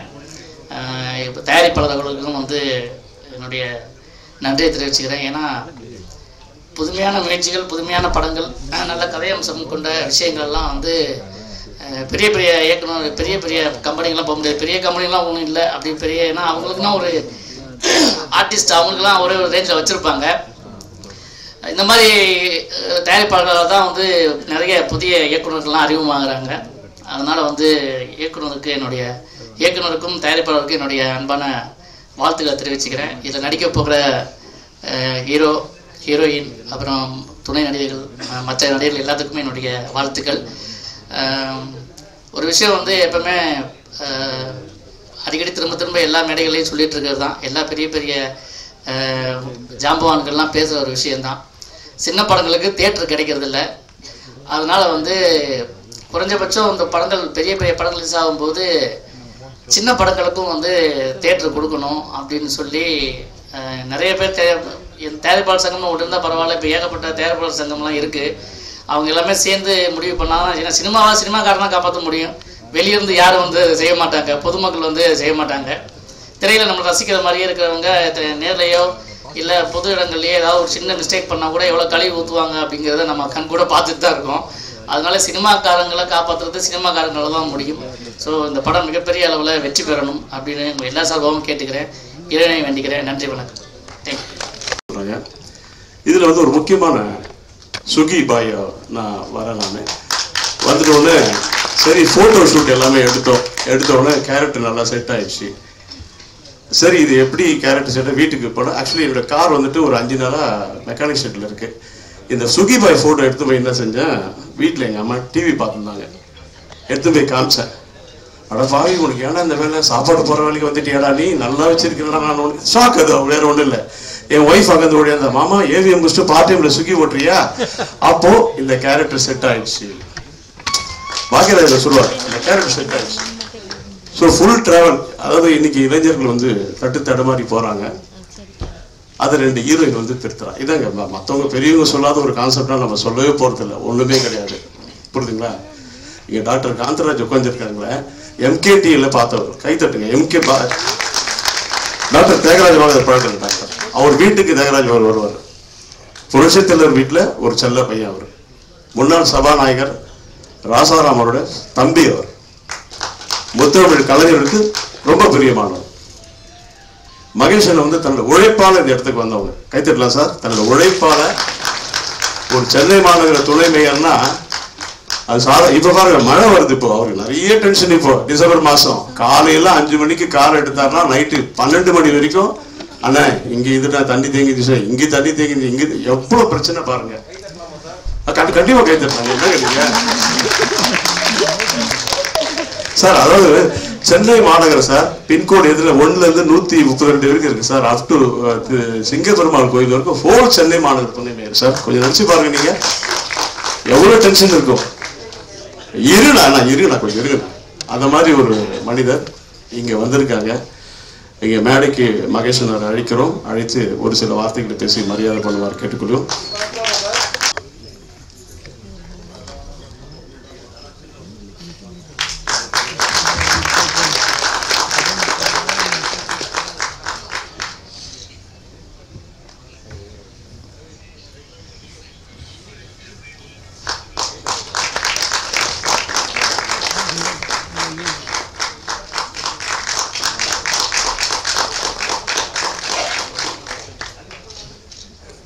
அனைவருக்கும் வணக்கம். மதிப்புக்குரிய அண்ணன் டாக்டர் காந்தராஜ் வந்திருக்காங்க. நண்பர் அனைவருக்கும் என்னுடைய வணக்கங்கள். எனக்கு ஒரே அருமை நண்பர் எம்இ ரகு வந்து நீண்ட காலமாக, அது என்னோட உறவினர் வேற, நீண்ட காலமாக இசைத்துறையிலிருந்து அடுத்த கட்டமாக அடுத்த ஒரு படி எடுத்து வைக்கின்றார். இன்றைக்கு இயக்குனர் பொறுப்பில் நான் கூட நேற்றைய தினம் அவர் என்னுடைய தொலைபேசி வாட்ஸ்அப்பில் அனுப்பிச்சார். அதனுடைய இன்விடேஷனை பார்க்கும்போது அவர் சொன்ன மாதிரி தான், அந்த ஸ்விக்கி போர்ட்டலில் உட்காந்து பார்த்துடும் அப்படியே அப்படியே ஒரு கடை அப்படியே ஷாக் ஆகிடுச்சு. ஓ, தயாரிப்பு இயக்கம் மட்டும் இல்லாமல் நடிப்பு துறையில் கால் பதிக்கிறார் அவருக்கு. வாழ்க வாழ்க அப்படின்ட்டு. இன்னைக்கு காலையில் என்னுடைய மனைவி வழி உறவினர் அவர், மனைவியிடம் சொல்லிட்டு இந்த மாதிரி உங்களுடைய உறவினருடைய அழைப்பை தட்ட முடியாத அவருடைய வாழ்த்துக்களை அவருக்கு தெரிவித்து வருகிறேன் என்று சொன்னேன். ஆனால் இன்னொரு நிகழ்ச்சிக்கு என்னுடைய மனைவி செல்ல வேண்டிய, நானும் என்னுடைய மனைவியும் செல்ல வேண்டிய சூழல். நான் இந்த நிகழ்ச்சிக்கு போகின்றேன் என்று சொல்லிவிட்டு வரும்போது அவருக்கு என்னுடைய வாழ்த்துக்களை தெரிவிச்சிடுங்க. ஏன்னா அவர் முதல் படியாக ரொம்ப நாள் நீண்ட நாள் இசைத்துறையில் இருந்துட்டு முதல் தடவையாக அவர் இயக்கத்துறையிலும் நடிப்பு துறையிலும் கால் பதிக்கிறார். அவருக்கு என்னுடைய வாழ்த்துக்கள். நல்ல சிந்தனை உள்ளவர். கைத்தட்டலாம் வணங்க.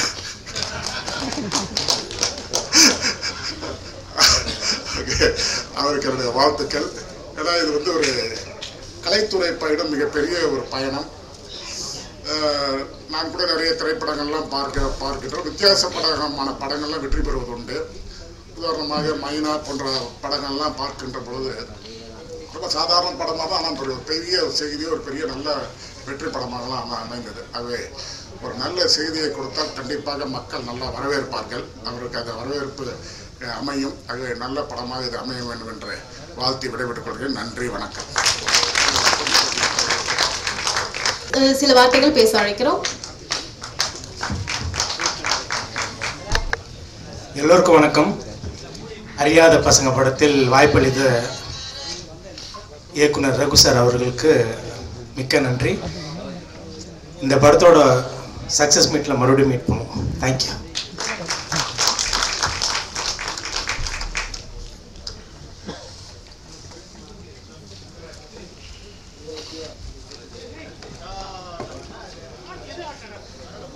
அடுத்தபடியாக அரசியல் விமர்சகர் டாக்டர் காந்தராஜ் அவர்களை வாழ்த்தி பேச அழைக்கிறோம். இவர் நம்மளாட்டுமே இருக்காரு, நம்ம கதையை தான் அவர் சொல்றாரு போட்டிருக்குங்கிற ஒரு அந்யோன்யம் அந்த படத்துல ஏற்படுங்கிற நம்பிக்கை எனக்கு இருக்குது. நல்லபடியா வரும். ரகுவுக்கு வாழ்த்துக்கள். அவர் இசையமைப்பாளராக இருந்து நடிகராக உயர்ந்திருக்கிறாரு. இதில் நடிக்கிற அத்தனை பேர்களுக்கும், டெக்னீஷியன்களுக்கும், கதாசிரியர்களுக்கும், இன்னும் டிஸ்ட்ரிபியூஷன்லாம் இருக்குதா, டிஸ்ட்ரிபியூட்டர்லாம் இருக்காங்களா, இந்த படத்தை எல்லாம் விற்கிறதுக்குன்னு அதெல்லாம் ஒரு கூட்டம் இருக்கும், அதெல்லாம் இருக்கா, இன்னும் இருக்கா, அவங்களுக்கும் எல்லாத்துக்கும் ஒரு வாழ்த்தை சொல்லி, தயாரிப்பாளராக இருக்கிற பவுனம்மா அவங்க தான் தயாரிப்பாளர், நான் எதிர்பார்க்கவே இல்லை. அவங்களுக்கு என்னுடைய மிகப்பெரிய மரியாதையும் வாழ்த்தையும் தெரிவித்து, உங்கள் படிப்படியாக நீங்க இன்னும் நிறைய படங்களை தயாரிக்கணும். சினிமா உலகம் அழியக்கூடாது. ஏன்னா ஒரு சின்ன ஒரு இது மாத்திரம், சினிமா இருக்கிறதுனாலதான் கலைகள் இருக்கு, நாட்டியம் இருக்குது, இசை இருக்குது. எல்லாரும் வணக்கம். பெருமாள் பிக்சர்ஸ் பிரசன்ஸ் அறியாத பசங்க ரொம்ப அற்புதமான ஒரு படம். எம்வி ரகு சார் இயக்கத்தில் ரொம்ப ஏவின் ஒரு தூண் மூத்த இயக்குனர் திரு எஸ்வி முத்துராமன் அவர்கள் வருகை தந்திருக்கார்கள். அவர்களை வருக வருகின்ற வரவேற்கிறோம். எத்தனையோ கலைஞர்களை ஊக்குவித்தவர் முன்னணி நடிகர் ரஜினிகாந்த், கமல்ஹாசன் என்ற மாபெரும் ஒரு இயக்குநர்களை தயாரித்த டைரக்டர் கரமோஷ தட்லா சார், எத்தனையோ எஸ்பி முத்துராமன் அவர்களை வருக வருக என்று ஐயா காந்தராஜ் ஐயா மேலே வரலாம். நீங்க சொன்னது வாங்க வாங்க மேலே மேலே வர.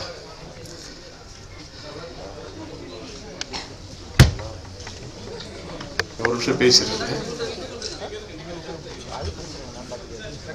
எல்லா கெஸ்டும் டிராஃபிக்கில் மாட்டிக்கு லேட்டாக வர்றாங்க, அதை தப்பாக எடுத்துக்கோன்னா. எஸ்பி மையா பற்றி எல்லாருக்கும் தெரியும். அப்பச்சி பெரியவர் மையப்பி செட்டியாருடைய மகன் என்று சொல்லலாம், தம்பி என்று சொல்லலாம். அவ்வளோ பெரிய இயக்குனர். Super star Rajinikanth, Kamal Haasan. ரஜினிக்கு 25 படங்கள், ஐயா 25 படங்கள் கமலுக்கு. அது மாதிரி பல இது பண்ணவர். நான் ஏவிஎம்ல இருக்கிறேன்னு சொல்லிட்டு எனக்கு இடம் வாங்கி கொடுத்தவர் அவர் தான். கைகளை தட்டலாம். நான் சொன்ன ஒரே வார்த்தை சொன்னாரு, நம்ம நிறுவனத்து பேரை காப்பாத்து ரகு. ஏவிஎம்ல எத்தனையோ பேர் வந்து தயாராயிருக்காங்க. அது 2 பேர், ஒன்று ஏவிஎம் ராஜன், அடுத்து எனக்கு அந்த புனை பேர் ஏவிஎம் ரகு என்று பேர் வந்திருக்கு. எவ்வளோ ஒரு சிம்பிள் மேன், எவ்வளோ ஒரு இது. ஐயாவுக்குலாம் நான் பாடம் கற்றுக்கணும். அதெல்லாம் வந்துட்டு ரஜினி சார் இன்னைக்கும் கமல் சார் தான் நேராக வந்து காலில் விழுவாங்க. இவங்க பார்க்காத லொக்கேஷனா, இவங்க பார்க்காத ஆர்டிஸ்டா, இவங்க பார்க்காத இதுவா. செட்டியார் 79 காலமாகறாங்க, நல்லா கேட்டுங்க. அதுக்கு முன்னாடி நிறைய படங்கள் உதாப்பகங்க எல்லாம் இருந்தாங்க. நிறுவனம் கொஞ்சம் அப்படி கொஞ்சம் ஐசோலேஷனாக இருக்கு. கூப்பிடுறாங்க, சரவணன் சார் எல்லாம் கூப்பிடுறாங்க. முதல் படம் முரட்டு காலை ஆரம்பிக்கிறாங்க 1980 ஆரம்பிச்சு. இன்னைக்கும் ஃபைட் மாஸ்டர் தெரியும், எத்தனை ஃபைட் வந்தாலும் அந்த ட்ரெயின் ஃபைட் எப்படி எடுத்தாலும் இன்ன வரைக்கும் தெரியாது. ஜூடோ மாஸ்டர் அது. இவங்க செட்டு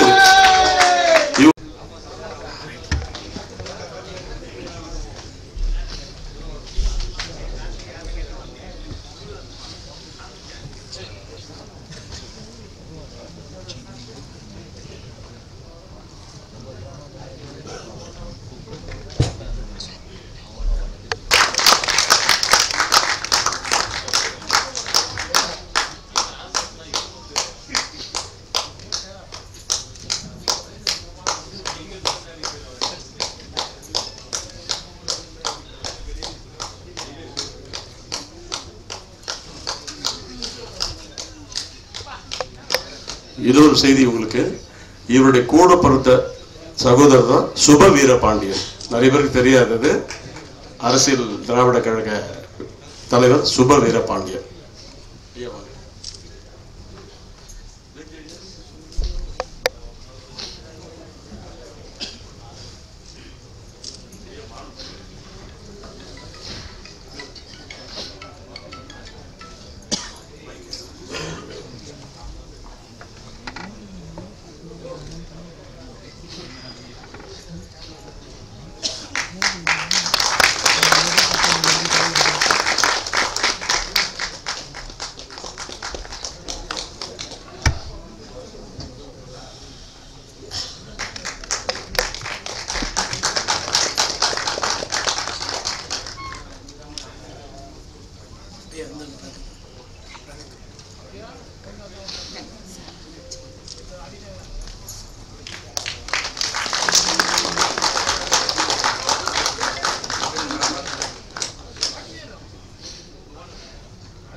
வருஷமா ஏவிஎம் ஸ்டுடியோ காம்பவுண்டில் இருந்து எங்களை எல்லாம் சந்திச்சுக்கிட்டு இருக்கிற ரகு அவர்களுக்கு இப்போதான் வாய்ப்பு கிடைச்சிருக்கு.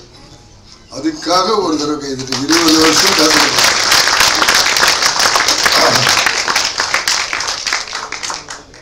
முதல்ல நான் காலம் கடந்து வந்ததற்காக உங்கள் எல்லார்ட்டையும் என்னுடைய மன்னிப்பை கேட்டுக்கொள்ள ஆசைப்படுகிறேன். எனக்கு முன்னாலே எங்களுக்கெல்லாம் காட்ஃபாதராக இருந்த ஐயா அமைச்சர் ராஜாராம் அவருடைய சகோதரர் காந்தாராவ் சார் இங்கே உட்கார்ந்துருக்காரு. அந்த பயத்தோடையே மேடைக்கு வந்திருக்காரு. இன்னைக்கு விமர்சனம் பண்ணுறதுல தமிழகத்திலேயே முதல்ல இருக்கிறவர் ராஜா சாருடைய சகோதரர் டாக்டர் காந்தாராஜ் அவர்கள், அரசியல் விமர்சகர். அவருக்காக ஒரு தடவை கைதட்டியிருக்கேன். இல்லாட்டா உங்களையும் என்னையும் ரகுவையும் சேர்த்து விமர்சனம் பண்ணுவார். அந்த விமர்சனத்தில் உண்மை இருக்கும், பொய் இருக்காது. எதையும் தைரியமாக சொல்லுவார். மனசில் என்ன இருக்கோ அதை போட்டு விமர்சனமாக சொல்லுகிற அந்த பெருமிகு ஐயா டாக்டர் காந்தராஜ் அவர்களுக்கு என்னுடைய மனமார்ந்த வணக்கங்கள்.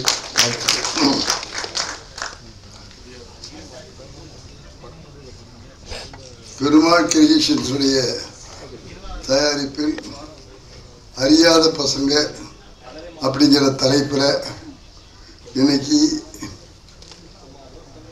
இசை, கதை, திரைக்கதை, டைரக்ஷன், நடிப்பு அப்படின்னு எல்லா தொகையிலையும் பொறுப்பேற்றுக்கிட்டு ரகுவர்கள் அறிமுகம். அங்கே கேட்டாலும் கைக்கிட்ட வந்தீங்கன்னா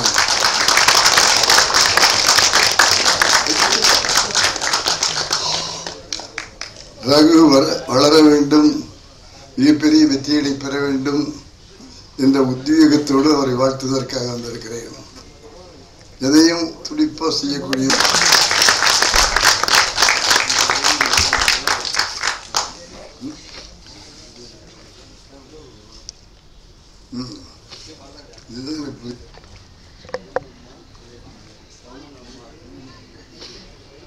தயாரிப்பாளர்கள் திருமதி பவுனம்மாள், இளஞ்செழியன் அவங்கள ஒரு தடவை பலமாக கைதட்டி பாராட்டுவார். எங்களுடைய பிஆர்ஓ துளசி பள்ளிவேல் அவர்கள் இங்கே வந்திருக்கிறார்கள். இவர்களுக்கெல்லாம் பல படங்களுக்கு ஏவிஎம்ல அவர் தான் பிஆர்ஓ. ஆகவே அப்படிப்பட்டவர் இங்கே வந்திருப்பதனால் இந்த இண்டஸ்ட்ரி எப்படி இருக்கிறது என்பதை அவர்களுக்கு சொல்ல வேண்டும்.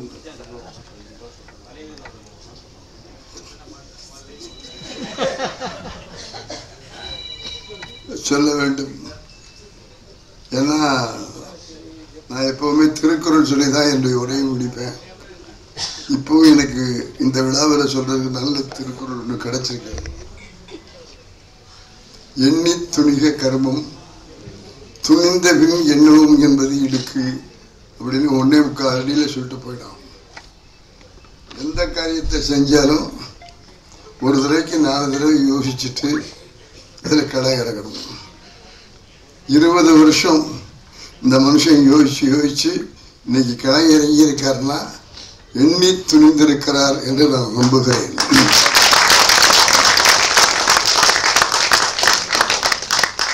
நான் ரொம்ப நேரம் பேசக்கூடாது, பேச முடியாது.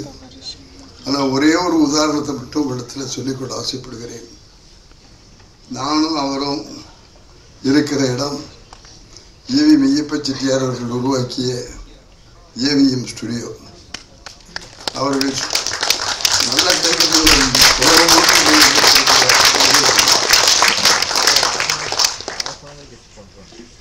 ஏவிஎம்ஐ பற்றி உங்க எல்லாருக்குமே தெரியும். அந்த 3 எழுத்து, அந்த 3 எழுத்தை உருவாக்குனவர் தான் ஏவி மெய்யப்பன். அவருடைய பிள்ளைகள் முருகன், குமரன், சரவணன், பாலசுப்ரமணியம், அவருடைய மகள் மீனா வீரப்பன், இவ்வளவு பேரும் அவருடைய வாரிசுகள். கிட்டத்தட்ட 80 ஆண்டு காலமாக ஸ்டுடியோவை நடத்தி கொண்டிருக்கிறார்கள். செய்திட்ட மாட்டீங்களா?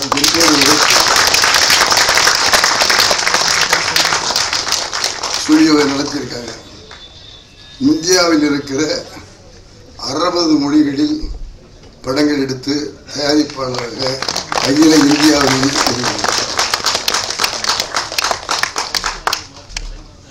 ஐயா ஏவிஎம் அவர்களுக்கு பிறகு நாங்கள் எல்லாம் வந்து இயக்கம் செய்து அதையும் தொடர்ந்து அந்த பணிகளை செய்து தயாரிப்பாளர்களாக பல படங்களை இங்கே ரக சொன்னாரே, முரட்டுக்காளி, சகலகலாம், நல்லவனுக்கு நல்லவன், நம்முடைய பாக்கியராஜ் அவர்களுடைய தந்தானி முடிச்சு, இப்படி படங்களையும் அவருடைய வாரிசுகளை நடத்தார். சடனா கொஞ்ச நாளைக்கு முன்னால் இருந்து படம் எடுக்கிறத நிறுத்திட்டாங்க. சரவணன் சார்ட்டையும் குமரன் சார்ட்டையும் நான் போய் இவ்வளோ பெரிய ஸ்டுடியோ வச்சுருக்கோம், இவ்வளோ ஃப்ளோர், இவ்வளோ ஆட்கள்னு சாதாரண ஆட்கள் இல்லை, 3 தலைமுறையாக ஏவிஎம்மில் வேலை செய்கிற கலைஞர்கள், பணியாளர்கள், அவங்களுக்கெல்லாம் என்ன அடுத்த வாழ்க்கை எப்படி? இப்படியே ஸ்டுடியோவை நஷ்டத்தில் நடத்திட்டு போனால் ஒரு நாளைக்கு நஷ்டமாக இருக்குது, ஸ்டுடியோவை மூடிடுவோம்னு சொல்கிற அளவுக்கு வந்துடுவீங்க. ஆகவே தயவு செஞ்சு இப்படியாவது படம் எடுங்க சார்னு போய் கேட்டால், முத்துராமன் நீங்கள் எங்களில் ஒருத்தர், எங்களுடைய சகோதரர், எங்களுடைய நல்லதிலையும் கெட்டதிலையும் பங்கு பெற்றவர், இங்கேயே வேலை பழகி இந்த ஸ்டுடியோலேயே டைரக்டர் ஆகி பல படங்களை இயக்கி கொடுத்துருக்குறீங்க. அப்படிப்பட்ட நீங்கள் சொல்கிறத நாங்கள் கேட்கணும், ஆனால் எங்களால் முடியலை. ஆகவே உங்கள்கிட்டயே நாங்கள் ஒரு பதிலை எதிர்பார்க்குறோம். படம் எடுத்துட முடியும், ஆனால் அந்த படத்தை வியாபாரம் பண்ண முடியல. படத்தை எடுத்துட்டு நாமளே போட்டு பார்த்துக்கிட்டு இருக்க முடியுமா? அந்த போடுற பணத்துக்கான பெரிய லாபம் வரணும்னு இல்லை, எல்லா லாபத்தையும் பார்த்துட்டோம். நஷ்டம் இல்லாமல் படத்தை ரிலீஸ் பண்ணணும். அதுக்கு நல்ல தயாரிப்பாளர்களை, நல்ல விநியோகஸ்தர்களை கண்டுபிடித்து எங்களுக்கு கொடுங்க. நாங்கள் நிச்சயமாக படம் எடுக்கிறோம். படம் எடுக்க மாட்டோம்னு சொல்லலை, படம் எடுக்கிறோம். அதுக்கு வியாபாரம் பண்ண முடியலை, அந்த வியாபார தந்திரத்தை எங்களுக்கு சொல்லிக் கொடுங்க. நாங்கள் படம் எடுக்கிறோன்னா யார்? ஏவி தீப செட்டியாருடைய பிள்ளைகள், அவ்வளோ பேரும் அனுபவப்பட்டவர்கள், அப்பச்சியிடம் பயிற்சி பெற்றவர்கள். அவங்க சொல்கிறாங்க இல்லை, பல வருஷமாக படமே எடுக்கலைங்கிறத வருத்தத்தோடும் வேதனையோடும் உங்கள் முன்னாலே பகிர்ந்து கொள்கிறேன். பத்திரிகையாளர்கள், தொலைசீரியல் போன்ற பிஆர் மக்கள்லாம் இங்கே இருக்காங்க.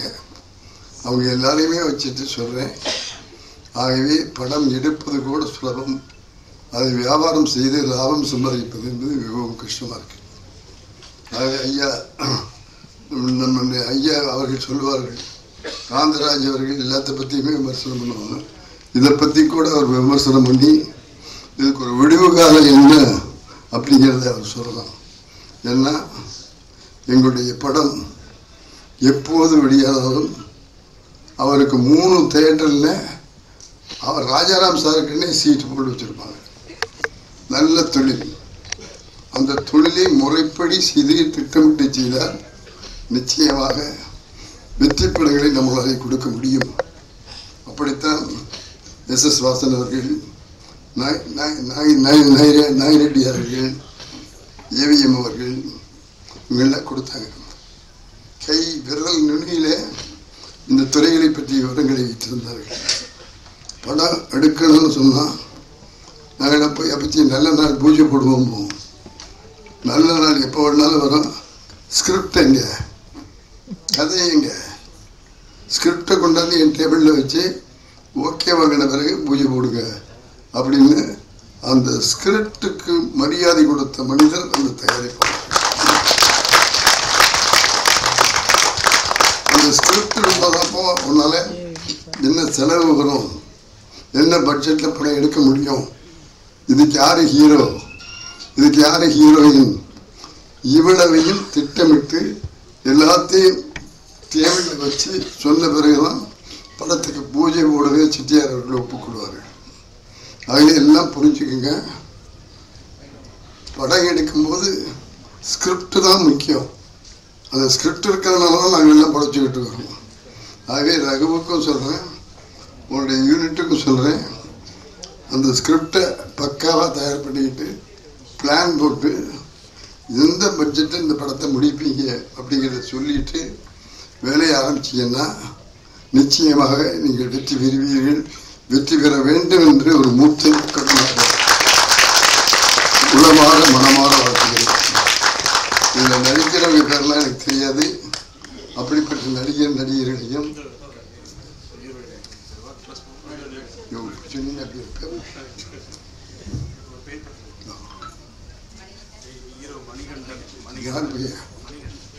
அப்பா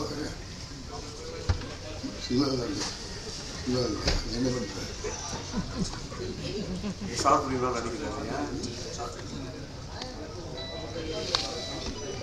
கூப்பிட்டு நான் அறிமுகப்படுத்துகிற போது நீ யார்கிட்ட வேலை செஞ்சாருன்னா நான் ஷார்ட் ஃபிலிம்ஸ் எடுத்திருக்கேன்னு சொல்லி சொல்றாரு.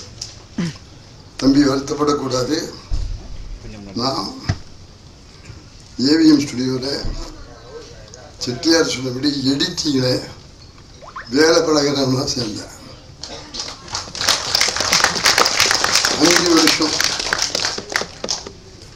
சூர்யான்னு ஒரு பெரிய எடிட்டர், சங்கர்னு பெரிய டைரக்டர் எடிட்டர், அவங்கள்ட்ட 5 வருஷம் அசிஸ்டன்ட் டைரக்டராக அப்ரெண்டிஸாக ஏவிஎம் ஸ்டுடியோவில் வேலை பார்த்து எடிட்டிங் செய்ய அளவுக்கு தகுதி பெற்றேன்.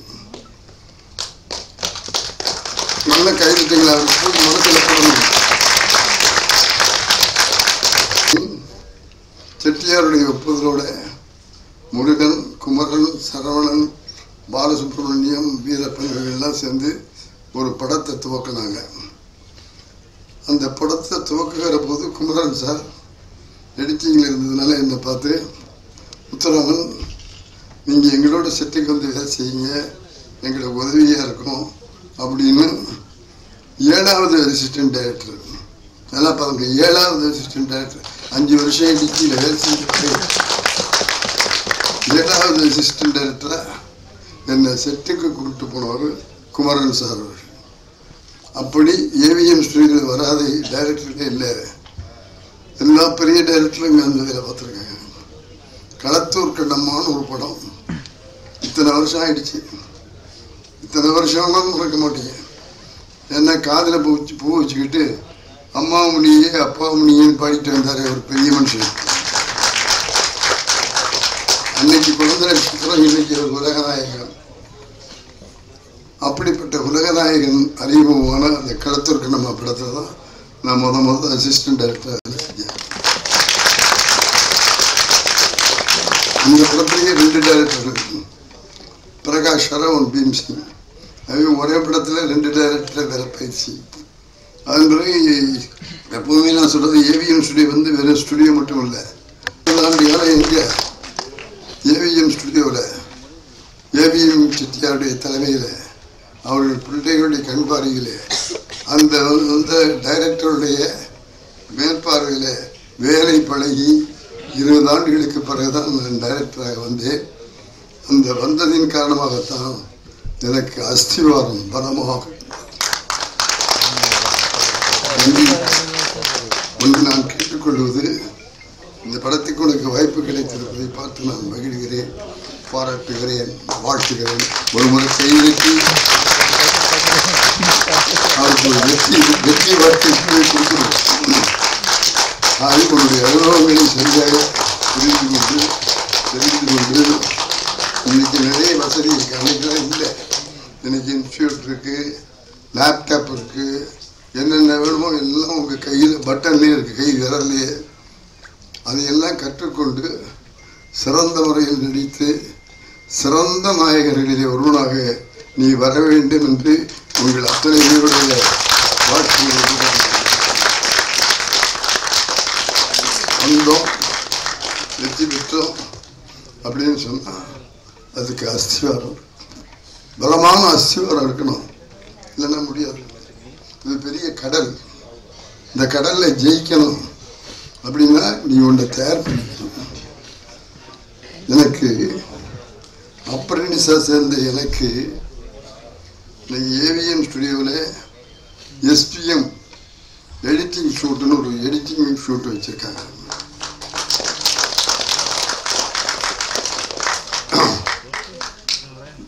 எஸ்பி முத்துராமன் பேரில் துணை தயாரிப்பாளர் என்கிற பட்டத்தோட ரஜினிகாந்த் நடிக்க பிரம்மாண்ட படம் எடுக்கிற சங்கர் இயக்கிய அந்த சிவாஜி படத்துக்கு நான் துணை தயாரிப்பாளர். எங்கேயோ பிறந்து எங்கேயோ வளர்ந்து அப்ரண்டிஸாக வந்து சேர்ந்து அப்ரண்டிஸ் முத்துராமன் இன்றைக்கு துணை தயாரிப்பாளர் முத்துராமன் என்கிற அளவுக்கு வளர்ந்திருக்கிறேன் என்று சொன்னால் அதற்கு காரணம் 3-4 விஷயங்கள் தான். தொழிலை முழுமையாக கற்றுக்கொண்டோம். எந்த விதமான சந்தேகமும் எங்களுக்கு இல்லை. எந்த தொழிலை எப்படி இந்த செய்யணும் அப்படிங்கிறது எங்களுக்கு முழுமையாக தெரியும். ஆகவே கற்றுக்கொண்டு செய்தோம். கிடியாரத்தை பார்த்துக்கிட்டு வேலை செய்யல. 6 மணிக்கு வீட்டுக்கு போகிறேன், 3 மணிக்கு வீட்டுக்கு போகிறேன் சொன்னதில்லை. 3 நாள் 4 நாள் ஸ்டுடியோவிலேயே படுத்துருக்கோம். ஸ்டுடியோவிலேயே தூங்கிருக்கோம். எடிட்டிங் டிபார்ட்மெண்ட்டில் வேஸ்ட்டு போடுறதுக்காக ஒரு கவர்னு ஒன்று கொடுப்பாங்க. அந்த பின்னில் அந்த கவரை போட்டு அதுக்குள்ளே தான் ஃபிலிம் வேஸ்ட் ஃபிலிம்லாம் போடுவோம். தூங்குறது எப்படி தெரியுமா? அந்த பின் கவரை எடுத்து தரையில் விரித்து என்று வரவேற்கிறேன்.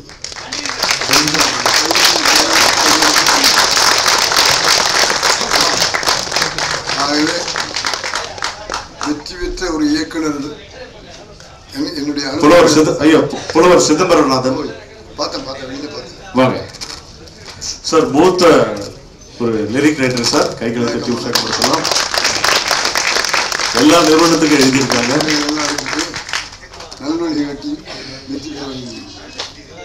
ஆகவே வெற்றி பெற்ற ஒரு இயக்குனராக வந்து உங்களிடத்துல சொல்லிட்டேன். ஆகவே விஷயம் இதுதான். அதை ஒழுங்கா யாரோ பேசுறீங்க, கொஞ்சம் அப்டேட் பண்ணுங்க. ஃபோன் யாரோ பேசுறீங்க. அதை ஒழுங்கா நீங்க எல்லாம் கத்துக்கிட்டு வேலைகளை செய்வீர்களானால் நிச்சயமாக சினிமா உலகத்தில்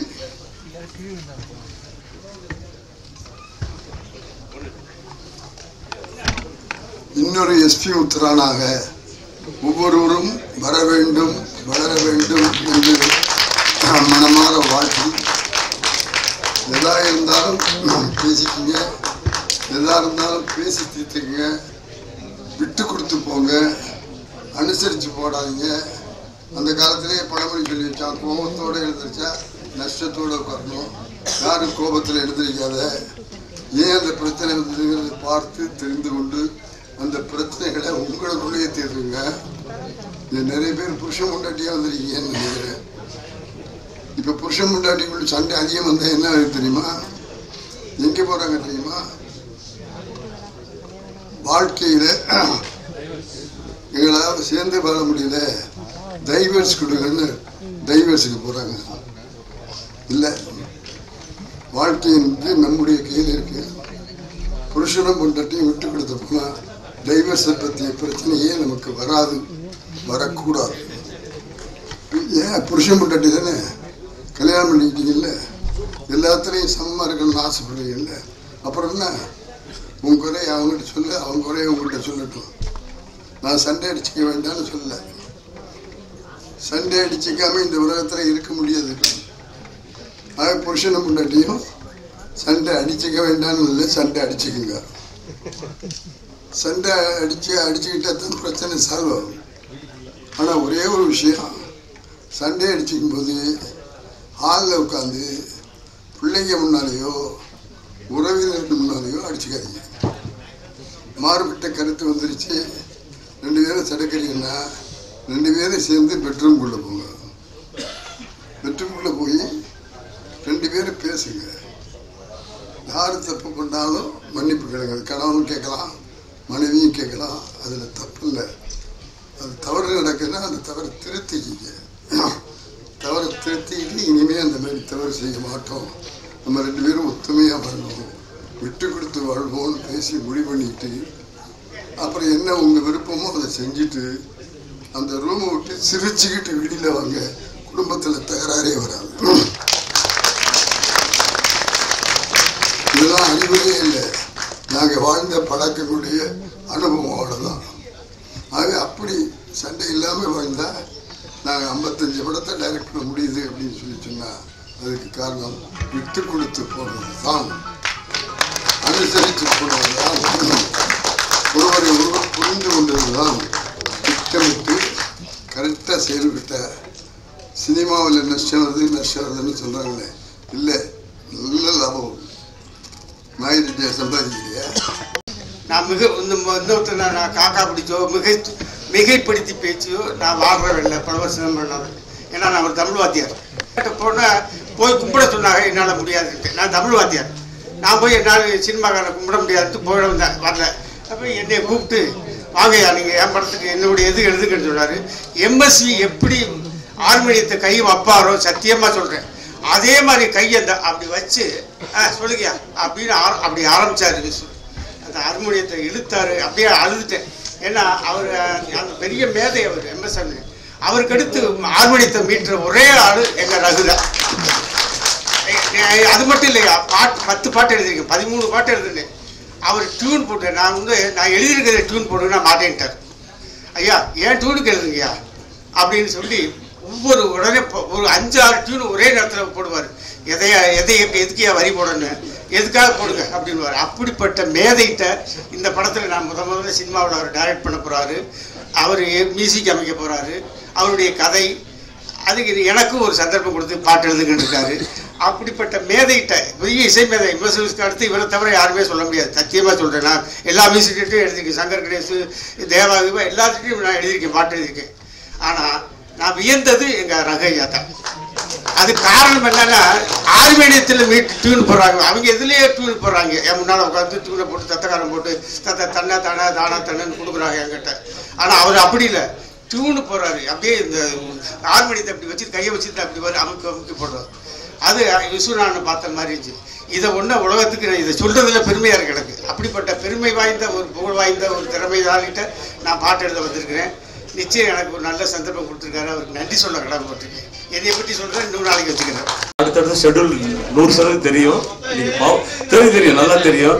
பௌர்ணமி இன்னைக்கு முழு பௌர்ணமி 4 நிகழ்வு இருக்கிறதுனால எல்லாரும் அட்ஜஸ்ட் பண்ணிட்டு வராங்க. கொஞ்சம் கோஆர்டினேட் பண்ண நல்லா இருக்கும். ரிக்வஸ்ட் தான், வேற ஒன்றும் இல்லைங்க ப்ளீஸ். ஏன்னா சொல்லி விடைபெறுகிறேன்.